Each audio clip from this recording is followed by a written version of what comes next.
Why, indeed. Thank you very much, Zach. Linda has been a part of making this happen every month. We got Debbie and the Good Doctor looking good here today on this chilly day. And we're glad you guys are here. How's it going? Going great. Thank you so much. Sorry, should have fixed your microphone. Awesome. All good. That's all Okay. right. Great. Thank you so much for having us again. For those that don't know, this is SCARS Survivor Hour radio show. I'm Debbie Ray Rivers, the executive director of SCARS, and SCARS stands for Saving Children and Revealing Secrets. And we are a charity whose mission is to reduce the risk of child sexual abuse in our Bermuda community and to be an advocate and a voice for those who've been sexually abused as well as their affected family. I'm also a survivor of child sexual abuse and a mother of 2 survivors. Dr. Hancock is always at the table with us. She is our co-host, and she is a most valued SCARS board member, a friend, and a very skilled clinical psychologist. Hey, Dr. Hancock. Hi. So everyone's Survivor Hour is another platform to spread awareness and be an advocate and a voice for children. It provides our survivors of child sexual abuse an opportunity to be heard and to provide hope and healing, and hope and really let all our survivors out there know that healing really is possible. And so we are the voice. We want to thank the Conduit Foundation for sponsoring Survivor Hour Radio. Their generosity helps us to educate, advocate, and affirm our survivors of sexual abuse, and we are truly grateful to them over there. So thank you so much. Many times we think about trauma as something that lives in our memories. But I know firsthand as a survivor that it doesn't only affect the mind, it can also affect the body. We know that emotional pain can trigger responses in our physical bodies years after the traumatic effect. According to the book, The Body Keeps the Score, we have learned that trauma is not just an event that took place in the past. It's the imprint left by that experience on the mind, the brain, and the body. And today, we're going to talk about how the body stores trauma. Dr. Hancock will help us understand how the nervous system that struggles to feel safe can cause the body to remember what our minds try very hard to forget. Understanding how our bodies respond and understanding this connection between physical well-being and trauma can open the door to not only healing, but also help us with solutions in our responses. Now, before we get into this conversation, we just want to remind everybody about our broadcasting rules.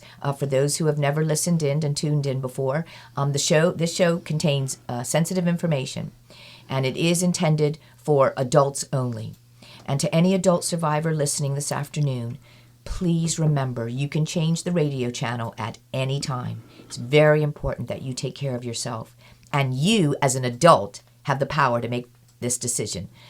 We survivors, when we're young, the decisions are taken away from us, right? We don't have choices. But you have a choice today. And so please do whatever you can to take care of yourself, because your well-being comes first. And taking care of you is what matters most. The number here at Power 95 is 292-9595, and you are welcome to call in. This is a sensitive topic. When calling into the show, we ask callers, please do not mention your name or a perpetrator's name. We have no way of vetting your story, so thank you for respecting that. Also, be mindful that this show is not meant for personal attack. It's meant to educate and empower and advocate for children and survivors. If you have a childhood story of sexual abuse, please, you can absolutely reach out to me, Debbie, DEBI, 4 letters, DEBI, at scars.bm. We can talk about that, and you're welcome to be a guest on our on this radio show if you like. I can read your testimony out to you, your lived experience out to the audience without your name. But when sharing stories, please no names mentioned if you do call in. Also, please remember that we are not legal experts. We can answer questions about surviving sexual abuse and how trauma affects victims of child sexual abuse, but we are not the legal experts. And please, absolutely no attack on any lawyer, judge, or magistrate. Okay, Dr. Hancock, let's start talking about how our bodies can store trauma. we want to talk about what the brain may try to forget when it comes to those who have experienced child sexual abuse, because of course we want to forget it, right? It's so traumatic. So yeah. Well, so when somebody experiences childhood sexual abuse, the body doesn't just remember it as a story. It, if you will, it encodes it as like a survival wiring, and that wiring can influence and affect muscles, hormones, the perception of safety, how relationships feel, but definitely many times it's stored in the body. Many times as, tension. And so, that can lead to a lot of difficulties, ailments within the body. Yeah. I mean, it makes sense, right? I mean, long after the abuse has ended, the body may stay locked. And as you said, like in survivor mode, because it learns to be guarded, right? It wants to protect us. Yeah, as and as people, very well know, the fight or flight response is activated, but it's very sensitive at the point of post-trauma. Yes. And so that sympathetic nervous system is easily activated. Yeah. Which suggests that there's a perceived threat. Pupils dilate. Your breathing might increase and be a lot quicker. Muscles tense up. It releases glucose. Pupils dilate. So there's a lot of physical reactions that happen when the body's constantly in fight or flight mode. Yeah, I mean that makes sense because our emotions are being affected. Our bodies are being affected. Our bodies is what that was what was affected, right? When you're sexually violated. And so as we think about the human body and where pain can be stored after a traumatic event like child sexual abuse, I thought we would start from the head down, right? When we think about the human body. So, as we think about the head, research shows a higher prevalence of migraines and chronic headaches among adults who experienced child sexual abuse compared to those who did not. Yeah. Right? It's not a guarantee, but rather a correlation, because we know that not every survivor develops migraines. And we also know that migraines can have many causes, right? So it's a correlation. But migraines are not imagined or just, quotations, just stress. They can reflect real changes in how the body processes pain, right? Absolutely. And Absolutely. we just need to be aware of that. Yeah. The head, is can cause a lot of chronic tension, and that chronic tension over time, you can only take so much before the body kind of lets you know enough's enough, and then you develop a headache or you develop a migraine, which is even worse. So if you have a predisposition to migraines, the chances of you developing migraines as a result of something like a traumatic event is a lot higher. Yes, exactly. I mean, it makes sense. And let me tell you, anybody out there who's experienced migraines, it is not pretty. I mean, all you want to do is be in a dark room with no noise, nobody, walking around doing anything, hearing anything, no television on, nothing. You just want quiet time. It's quiet painful. And darkness. Yeah. Quiet and darkness. And so it can definitely affect our heads. All that stress, all that chronic stress that, the person may not be aware of just how high their stress tolerance is as a result of abuse, because you've had to endure the ramifications and the impact that it's had on you. Yeah. So you just kind of adapt to a level of stress that is way above a person who hasn't experienced sexual abuse. Yes, exactly. And kind of moving down the body, we come to the neck and the shoulders. These are areas that can often hold tension. We know that, right? Yeah. And when we think about like chronic neck pain, this can reflect years of the body being in a protective, hyper-vigilant posture. Think about that. You're a little child. You don't know when your perpetrator is going to come in the room. You don't know when they're going to show up at your house. Yep. You know that you have to maybe see them at a sporting event, or in a school environment. And so your body is going to tense up. I mean, it makes perfect sense. Yeah. The body will instinctively think about it. think about if you're not driving, don't do this driving, please. But if you're somewhere where you can think about this, think about when you're scared and you're a little child, right? Automatically your shoulders go up, right? Which tenses your neck. Yeah. And because the it instinctively pulls the shoulders up and forward to protect the neck. Yep. Right? And a little child, a perpetrator does something. Imagine that little child. It does something to that little child, and we don't remember that. Like, I don't remember doing that, but you can imagine that that's what happens, because that perpetrator who has hurt you is now coming over. Let's say over to the house. You're going to be afraid. Yeah. Your body's going to tense up. That's going to affect your shoulders and your neck, right? Yep, absolutely. And the child may not know, when to relax and when to calm down. Right. And so that then they just, and unfortunately, if they're in that position quite a bit, they adapt to that position, not realizing what it's doing, how much tension and it's doing to their body. Yes. It can probably, no doubt, affect the development of muscle. Yes. It can tighten the muscles. It can restrict muscles from actually growing and developing. Yeah.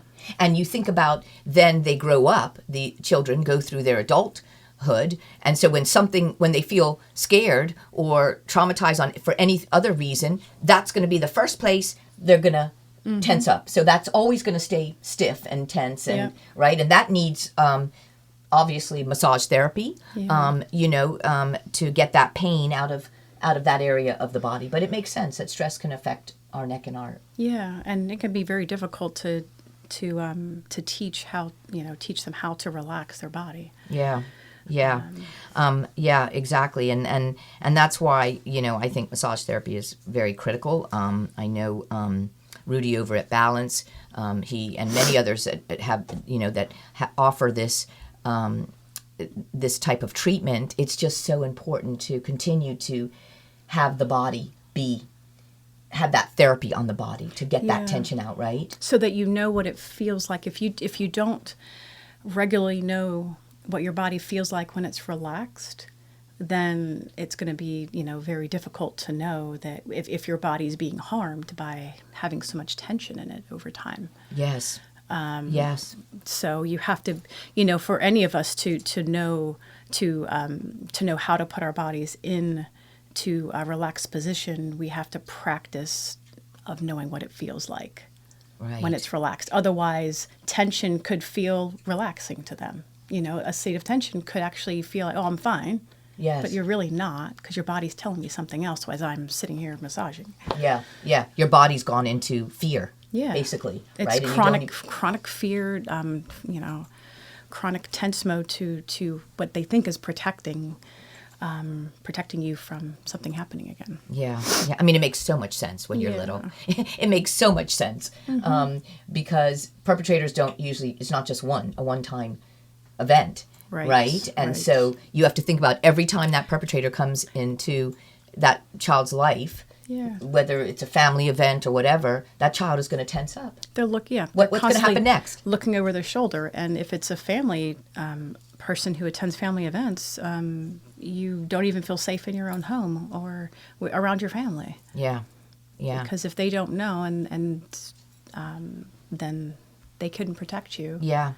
And this is why awareness of it is so important, and revealing is so important, because then you can share with, somebody, if you're safe enough to feel that you can share that, then they know exactly what they're dealing with, right? To give you tools on what to do in situations where you feel unsafe. Yeah, and it starts with awareness, being aware of what your body feels at any given moment, so that you know what to do and what relaxes it. Yes. What relaxation feels like. Yes. Versus tension. And so, many times therapies can have you gravitate between or vacillate between tensing your body up and then relaxing it so that you know the difference. Yes. And I think this is why a lot of people do yoga. And not that they're all survivors, trust me, I'm not saying that. But a lot of people may go, that helps them through their life, dealing with other, even apart from child sexual abuse, just other stresses in your life. It's such a relaxing a way of relaxing those muscles. Yep. Yoga, Pilates. Yep. Pilates, yoga. Yeah, absolutely. Now, as we move down, we've done the head and we've done the neck and the shoulders. Now think about trauma that can be trapped in our backs. You know, the upper back, I read, the upper back may tighten as the body unconsciously tries to shield the heart and vital organs. How upsetting is that? Think about a little child, right? And they're trying to protect themselves, and they don't even know how to do that from somebody who's larger, more powerful than them. So their body starts to be the protective mechanism, but it takes its toll on the child's body and the stress of it, right? Because the heart is hurt. I only imagine the heart is hurting from this pain, this shock, this hurt, you know, physical betrayal, everything, right? You want to protect that part of the body. Yeah. The body always kind of stores the ability to kind of remind you that you don't want this to happen again. And the only way that it knows how to make it not happen again is to tense it up so that there's, you know, nobody can harm it. So. Yes. We've learned that lower back pain also can be linked to a lack of safety stored in the body.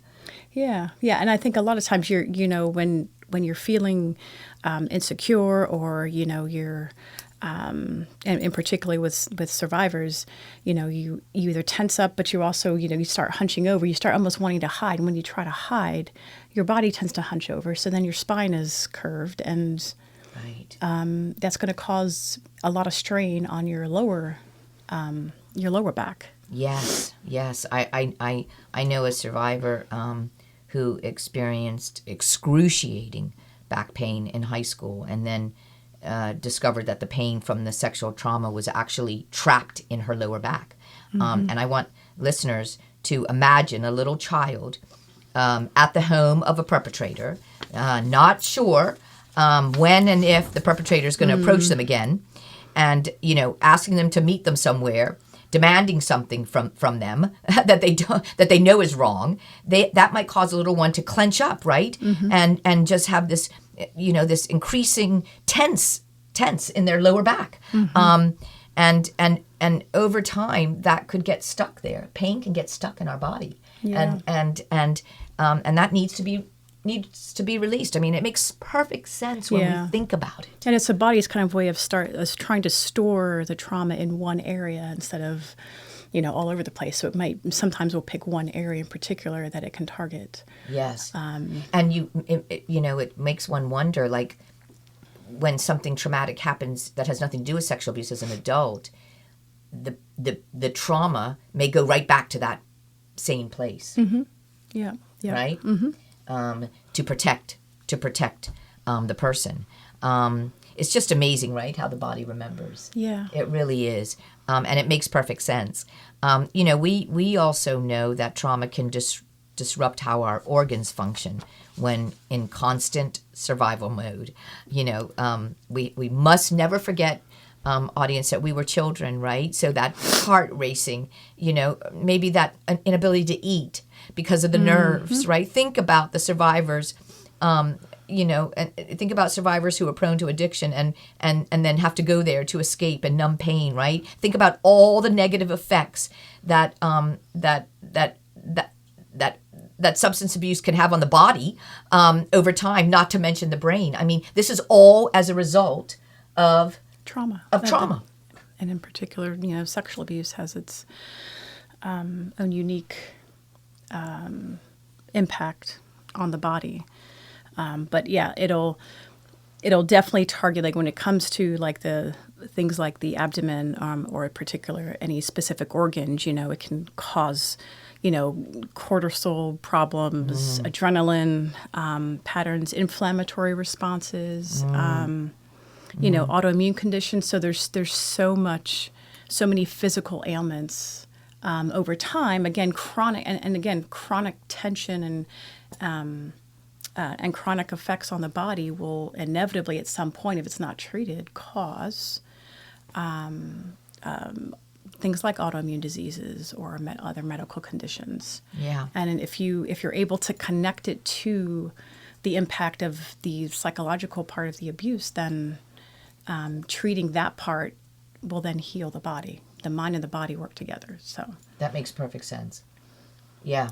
I mean, you think about many survivors, survivors react to this differently. Everybody has, different scars, right? Their scars look different. But those that suffer with anorexia or, bulimia, how, the stomach is affected because of a psychological trauma that they experienced as a child. And I mean, this stuff is deep.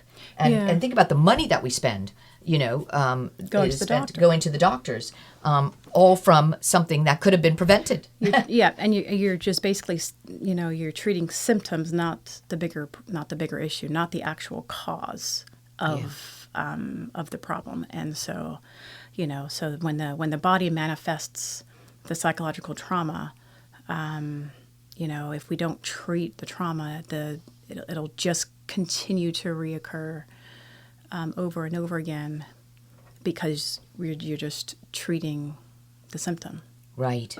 not Right. the cause. Right, and that's why treatment is so important. It really is. Food is, I think, in learning a lot about eating disorders as a result of in our family, you think about, and my heart goes to those that suffer with addiction. It really does. And I've learned so much about addiction through this journey of sexual abuse. But and not everybody who suffers with addiction has been sexually abused. I want to make that very clear. But in our family, with eating disorders and addiction, addiction can just take you to a really dark place. And the thing with eating disorders is you can live without drugs. You can live without alcohol. I've said it so many times, right? You won't die if you don't have alcohol. You won't die if you don't have drugs. You won't die if you can't have sex. Let's be honest, right? For those that suffer with pornography, and have sexual addiction, but you have to pick up food again to live. We can't live without food, and so it's a very, very serious spillover of sexual abuse for those that go down that road. Definitely. We know it can be a place of numbing out and escape. Control. And control, most definitely, right? And it's just really almost the ability to distract the brain from the actual issue by focusing on something that they can control. Right. Or something that might be deemed as acceptable, because we do have to eat. And, in society, it's acceptable to manage and control what you eat as well. Yeah. And so many times, survivors can, their trauma can hide behind an eating disorder. Right. So the eating disorder gets treated, but not the actual root of It why caused. Right. And it's hard because sexual abuse is so silencing. And to have to get to that point where you're going to share that with somebody, it's difficult. It's very, very difficult. When we think about the bladder, during sexual abuse, a child's body may stay in constant survivor mode, directly affecting that bladder function. I remember years ago a survivor sharing with me, where it was a male survivor, and shared that that when he was a little boy, he was sexually molested, and after the abuse, he used to pee his bed all the time, and he was teased by his siblings. And it wasn't until he came into a SCARS training room, this is when we did in-person sessions, he told us, he said, he never put that correlation of his sexual trauma and his bedwetting together. But now it made total sense to him, right? He just thought he was this naughty boy who peed his bed, and he couldn't control it, and, and got teased. And or punished, or punished. Back then, kids were punished. Yeah, he didn't mention punishing, but he did, and I'm sure there were some. But he mentioned just teasing from his siblings, right? And that's what siblings do, right? They tease each other. There's nothing wrong with that, but not knowing the root cause of him wetting his bed. And children may experience frequent urination, right, or the urgency or bedwetting, because stress and fear can disrupt that normal control. Yeah, right. It basically can cause a lot of regression in terms of behaviors. So you might see a more clingy child. You might see, but with the bladder, definitely that is a huge component and a very common symptom of. A response to sexual abuse is to start wetting the bed again. Or, again, because that part of the body was hurt. Yes. You know, that part of the body was violated. Yes. And so, you know, again, and the ability and awareness of bodily functions becomes less for a victim of sexual abuse, because you don't want to think about your body anymore. You try to ignore it. So of course you're not going to necessarily be aware of sensory, maybe when you have to go to the bathroom. You know, so you lose Many times you can lose awareness of your bodily functions as a result of trying to forget Right. what happened. Right. And we're not saying every child who regresses has been sexually abused. Correct. But what we do say to parents and guardians, start asking some questions. Figure out the why. You know, figure out the why to rule it out. Because you don't want that little one living with that and that continuing, that abuse continuing. And just rule it out, because it could be something else going on. It could be some other trauma. It could be, you know, a death in the family. It could be something else going on. But the most important thing is to get to the root of that. And it just so we make it very clear, it doesn't necessarily mean child sexual abuse. But it is really important to rule it out completely, that it's not, because you don't want that child living with that trauma for years, right? And so the bladder can be affected. So, you know, we've gone through, you know, the head for the headaches, you know, the neck pain, the shoulders, the back, the upper back, the lower back, you know, your organs, the stomach, the bladder. And a very common place where sexual trauma is stored that I read is the pelvis. And Yes. how much does that make sense, right? Think about this for women. You know, during abuse, the pelvic muscles may stay tight. And survivors can experience bladder issues, bowel issues, pain during sex. I mean, Yeah. this is Yep, real. All of that. You know, the pelvic floor can, again, when that tenses up, you know, a lot of things can be very, very uncomfortable.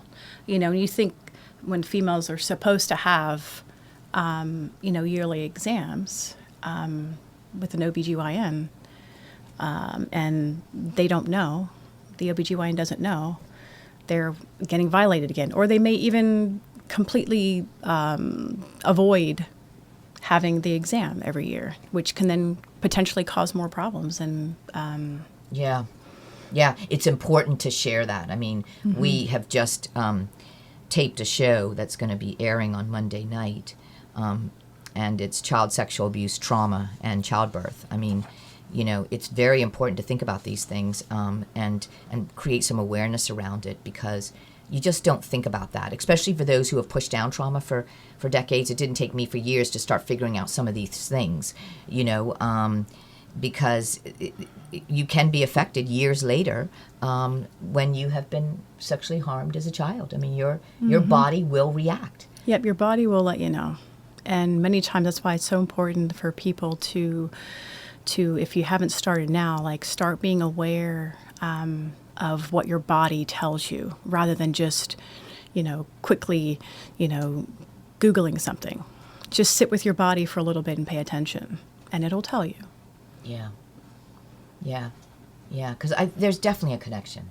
Oh, There's absolutely. definitely a connection with childhood trauma and because our pain has to go somewhere. Yeah. when we're Yeah. little, right? Yeah. And so definitely the pelvis. You know, I know that, you know, and I mean, it's going to really come from the survivor to be able to find their voice, to speak up to their, like you said, the obstetrician or their gynecologist or their doctor, because it can be. I know for a fact it's triggering. Yeah. When you have to Yeah. have, you know, your annual exam, it can be very triggering. Yeah, Because and the doctors can, you know, quite easily talk you through it, you know, and provide you with what you need to help you feel more comfortable. yes. You know, I think, you know, majority of doctors have been trained to anticipate or expect that this can be an issue. Absolutely, absolutely, and be compassionate towards that and patient, because you know, we don't think about this, but it is all connected. Yeah. When we think about the private parts, how triggered is that? Because sexual abuse, obviously, and we all know this, involves the private parts. So the body learns to protect those parts, right? Yeah. And those are the areas that what we want to protect first. So talk to us, Dr. Hancock, about how the brain may continue to associate the private parts with danger, even when a survivor is actually safe. Yeah. Well, the body just automatically jumps into protection mode when it comes to the genital areas or any private parts, for instance. And so once the body is tensed up, then the brain, then creates messages that says I am in danger, and trying to convince it otherwise takes a very long time. Yeah. And so, but the person may not associate their tension and their body parts with danger. They might not realize. They just know that they feel something. So then they either may retract or avoid or run away. So the fight or flight, the sympathetic nervous system activates, and so sometimes the body tenses up. Sometimes we run away and avoid it.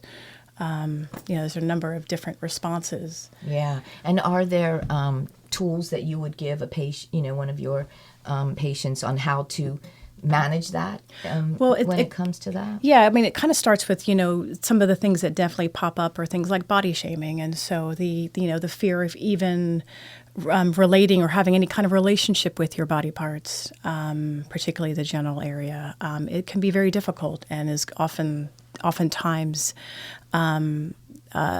difficult for a survivor to not feel shame, not feel insecure or self-conscious about exposing their body or looking at it or feeling feeling proud of who they are. Right. So it kind of starts there, and then if it gets into the deeper elements of being able to have sex or go to a doctor's appointment, that takes a lot of time to heal from how they perceive their body as a result of the abuse, because their perception of their body many times changes. So you have to work at that first, and then help them to increase the awareness of their body in general, so that they can become more alert as to if they do need to seek treatment or medical treatment for something in particular, and not just ignore it. Yeah. And it has to be hard, especially if you've pushed down trauma and then the trauma suddenly comes back. Now you're dealing with something that didn't bother you before but now does, right? When you think about it. Because anything can trigger a survivor at any point in their life. Yeah. And then all that pain comes right back, all that trauma comes right back, and now something might change, even sexually. Yeah, and it's not that anything left. It's just that you found a way to adapt and survive with that event happening. And it doesn't mean that it's gone away, even if you don't think about it, even if it hasn't necessarily affected you, or you think it's affected you in certain areas of your life. But the minute that it does, it doesn't mean it just kind of popped up. It was stored. Right. And it then elicits once a particular moment that maybe you didn't expect to. It evokes a response that you're not familiar with, because you learn to adapt with it all these years. So it's kind of, and undoing that adaptation is very difficult, because it's hard, to undo and unravel something where you've but no, I've protected myself for so many years, and now you're asking me to undo everything to then go back to, when I experienced it. So that takes a lot of trust and a lot of time to build rapport to be able to start the healing. Yeah. And to connect again with your body, right? Connect with your body, yeah. Because I really think that a lot of times, survivors find a way to dissociate themselves from a lot of sensory experiences. And then over time, just they become less aware of what's going on. But Yeah. it can, but then again, if they haven't kind of adapted to that lack of awareness, they can also be hypersensitive. It can go either way. So either it can go where somebody is just, lacking in awareness, lacking of psychological awareness, or, they experience a lot of sensitivity to certain parts of their body. Right. So they might jump easily if somebody touches them. Or they might prefer, like, I'm not, if they tell you, well, I don't, I'm not a touchy-feely person, Yeah. many times that raises a red flag. Yeah. And I mean, that's tough in relationships.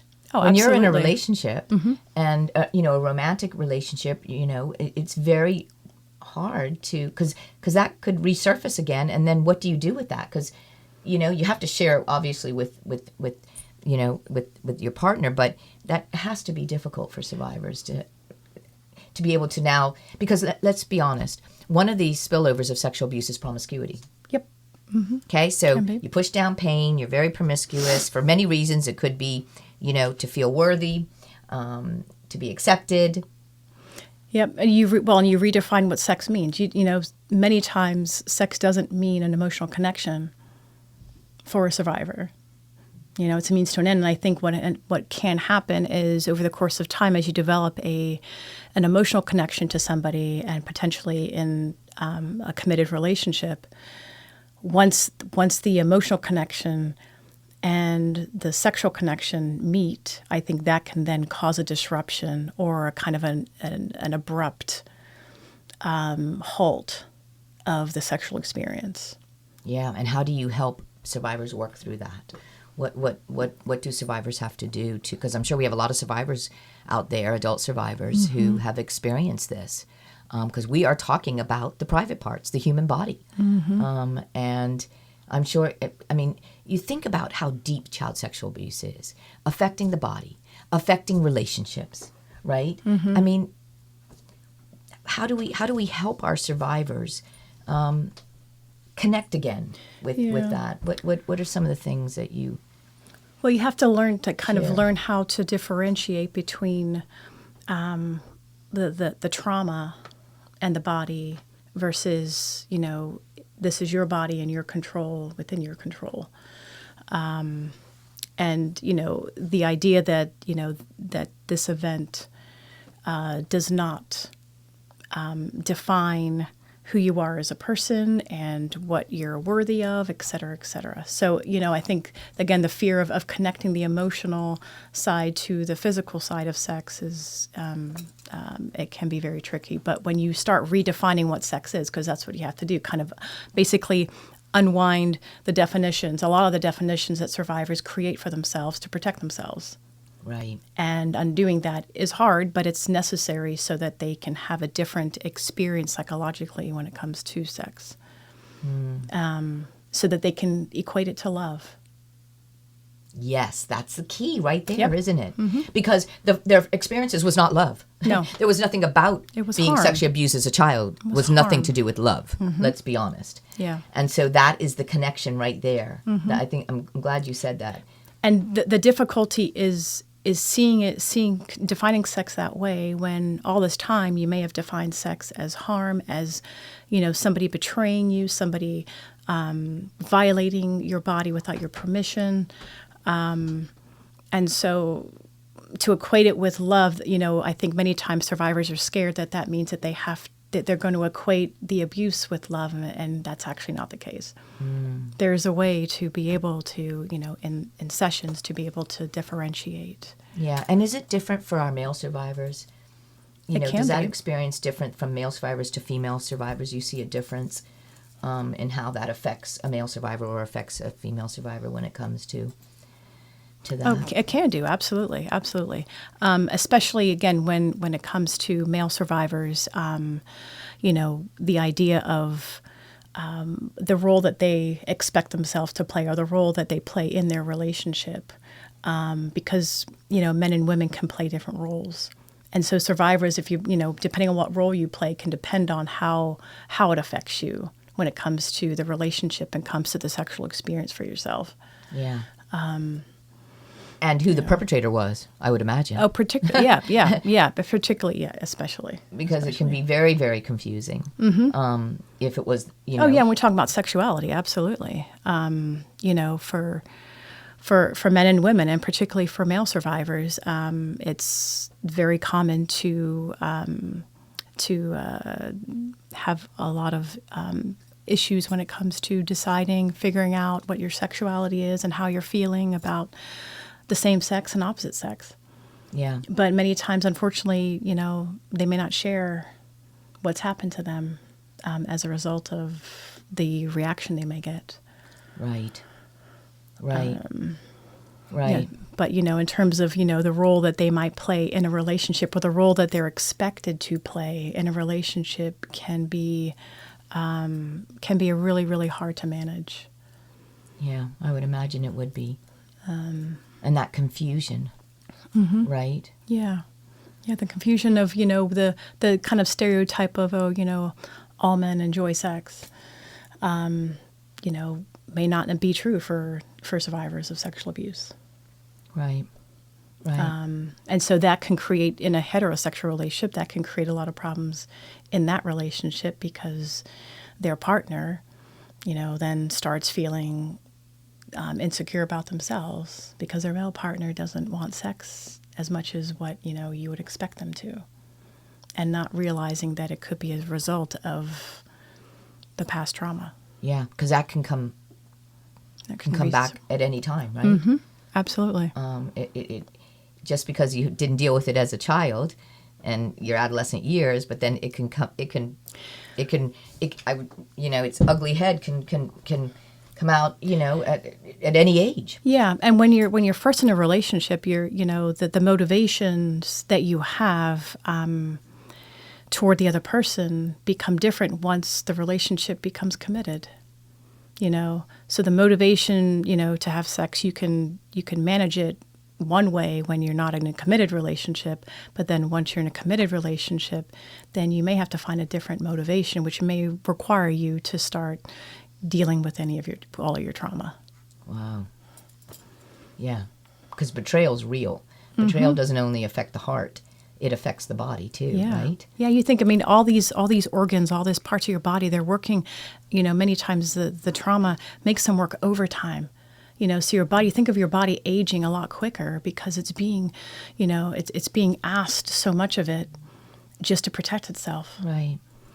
And, which is why we can have a lot of medical conditions emerge. From and originate because of the childhood trauma that a child experienced. Mm-hmm.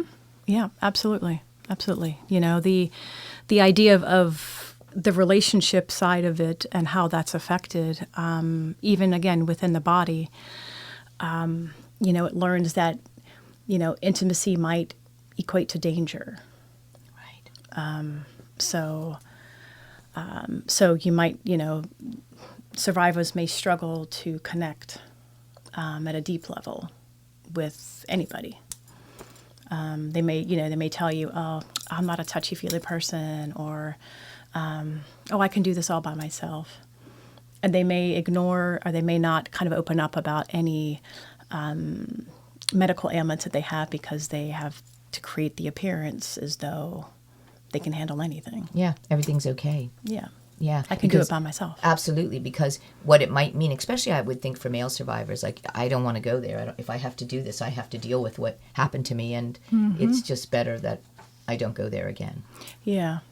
So, as far as the body's concerned, we can create protocols on how to kind of calm the nervous system down. There's so much out there now when it comes to breathing exercises and muscle relaxation, muscle tension, muscle relaxation exercises, visualization tools can also help to become more aware of your body, and even sensory. So even paying attention to things that are going on around you. So if you pay more attention, like if we can quieten the noise in our head, which is the most kind of explicit part that's being activated as a survivor. And we kind of give time to what you see, what you smell, you kind of activate all your senses. Then it quietens the noise in your brain. So you're not actually able to react to every kind of quote unquote sign of danger. That's not danger. Right. Because even smell can cause a survivor to be triggered. Yeah. Right? Even the Absolutely. smell, can cause that. All of that. That all of body it. to- And you can use the senses to ground you, to calm your nervous system down, and use it so that you don't try to ignore or run away from certain smells or places or things, certain sights, certain noises, Yeah. etc. that can trigger. Yeah.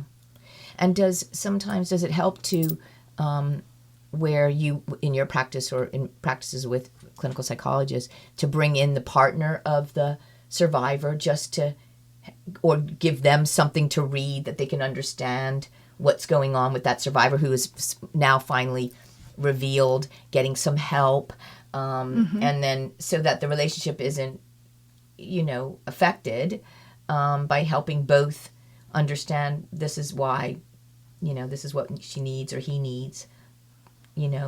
Is that available to? Oh, definitely, to couples? definitely. Yeah, definitely.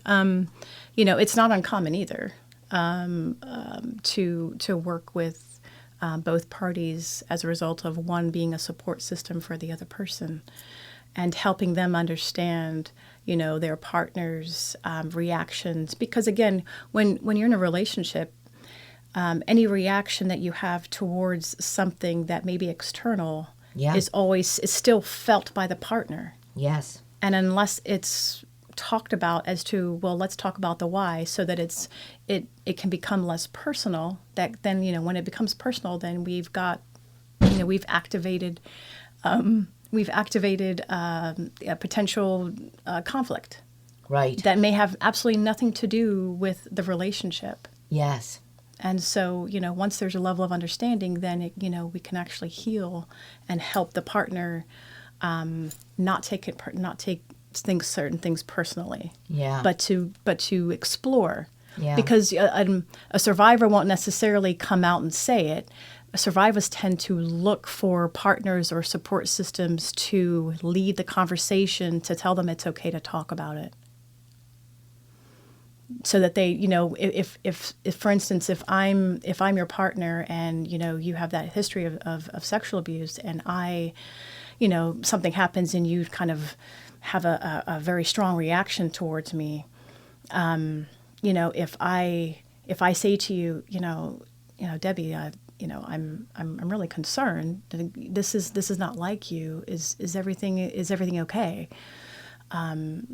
Is there something going on? This feels like something else is happening inside you, and I don't even know. I don't know how to help. Then, that's just kind of a general example, but it invites the conversation. And so many times survivors wait to be invited to talk about, based on their partner or their support system's lack of judgment when it Right. comes to, I can reveal this because the person, my partner seems to be okay with, they want to know, they want to help, they want to be supportive. Yeah. Yeah.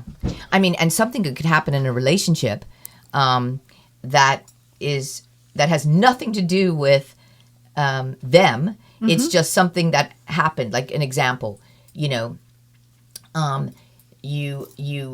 get attacked by a dog, mm-hmm.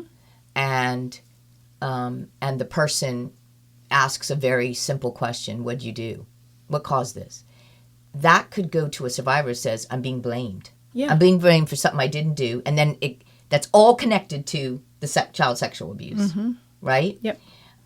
It's my fault, and I'm being highlighted, right? And we know many times survivors do not like to be noticed, and particularly for anything bad, because again, it just brings them back to shame.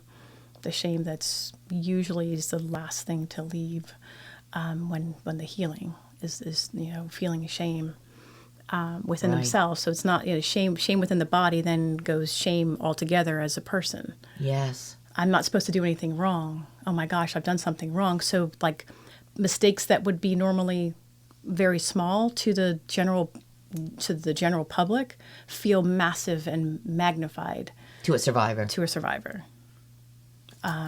So anything like that can be amplified in terms of the reaction. Yeah. And I think this is another reason why revealing is so important. Yeah.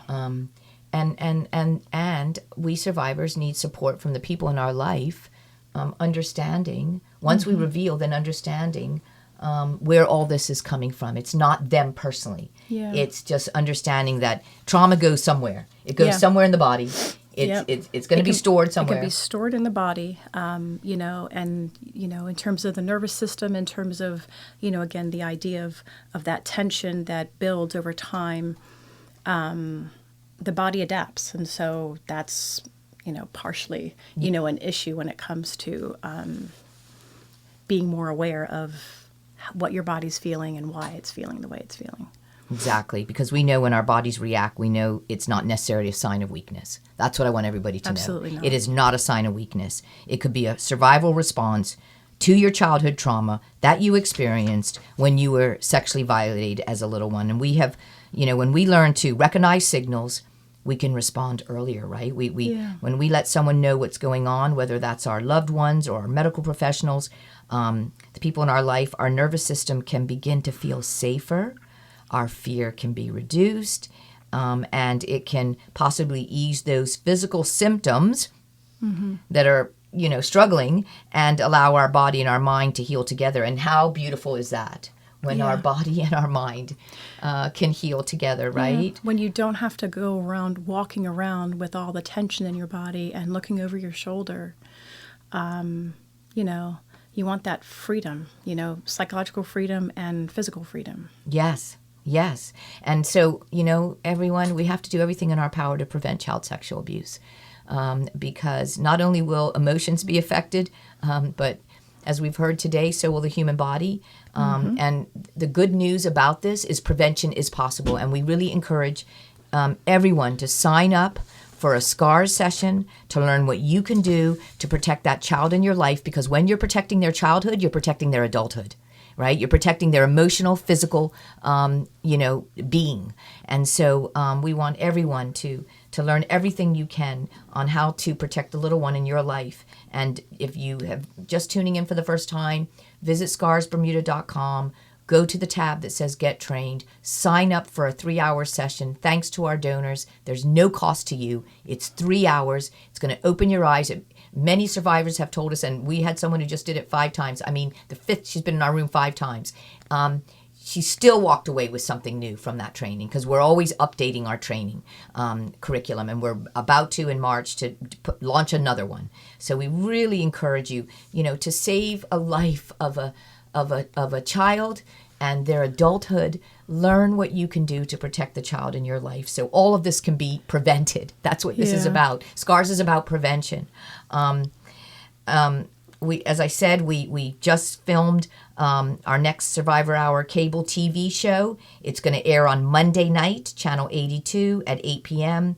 We really encourage everyone to tune in on Monday, February 23rd. You're going to hear from an expert on how child sexual abuse, trauma, and childbirth, giving birth, it's all connected.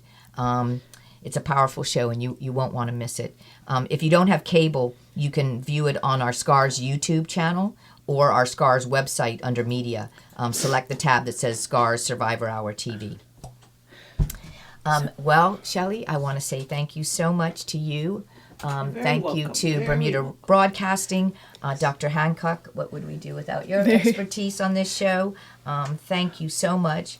Our next Survivor Hour show is, I didn't write it down. It is March Give me a minute, everyone. The next Survivor Hour show is 18th.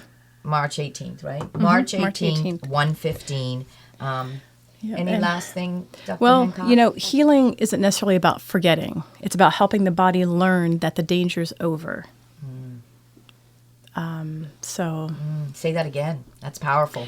healing is not about forgetting. The goal is not to, you will not, that's an impossible to do, but it's all just about helping the body to learn that the danger's over. Because essentially, you know, sexual abuse causes a nervous system imprint, and that's why it feels it in the body. I've seen with not necessarily sexual abuse survivors, but Prince Harry comes to mind actually for having PTSD, being traumatized to a degree, and there are cognitive exercises that can be taught how you hold your body to release tension. Correct. That's building up how to calm the adrenaline rush through physical movement or stuff, and that's something that probably would be helpful to survivors as well, where they feel themselves being like the, oh no, the blue light starts spinning in the head, right? Danger, danger. And there are ways for them to regain control. Yeah. I'm sure that there's something you guys have a lot of knowledge on as well, right? Yeah, you can you can create cue words for yourself, or have scripts that you Exactly. help to use cognitively. So Sure. Awesome. Always great to see you, ladies. Thank you so you. much for doing what you Listening do. to the song. Listening For to the sure. song. It's right here. We're doing actually our local version. This is Bricks from Work Academy doing Oh, I this. love it. Thank you. Thanks for joining us, folks.